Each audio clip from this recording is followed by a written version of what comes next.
I've got a simple message for us today, and it's leading up to Easter, leading up to that amazing, spoiler alert, Jesus story where he lives, he has a crazy week in which he ends up crucified, and then the world falls silent, and then on that glorious day, Easter Sunday, he rises again and gives us this new story of resurrection and new life.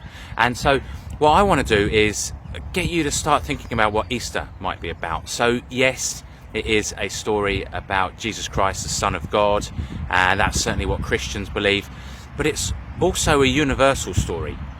It speaks of hope, it speaks of new life, it speaks of possibility.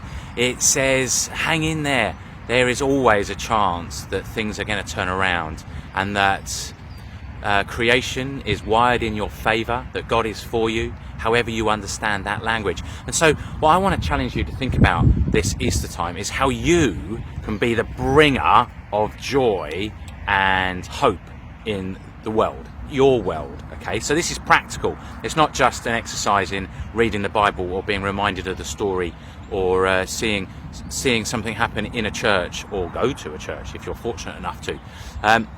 So this little thing here, okay, is a little jar of sweets, and I'm going around the places where I work, my work colleagues, if they would allow me to call them that, and I'm just going to drop off jars of sweets with them, and just because it'll bring a smile, it'll bring a bit of encouragement. I want to say thank you for the way that they've helped me in the last few months, the way they help other families, the amazing job that they do.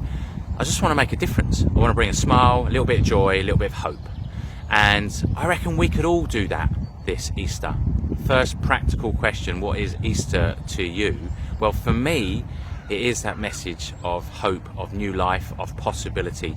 And it's a moment where you can say thanks. Say thanks to someone else. Say thanks for giving me hope. Thanks for being a hope giver in the world. But how about if we do that? So whether it's a jar of sweets, whether it's a chocolate bar, whether it's daffodils, whether it's a card, whether it's a phone call, a text message, an email, whatever it might be, how about we would be a people that do something this Easter to bring a smile to the face of someone else? That would be awesome, and that would be the Jesus story of Easter, it lived out in us, still alive, still full of possibility, still full of hope. So have a great one, and I'll be checking in with you again in the week ahead as we approach Good Friday and all that Easter holds.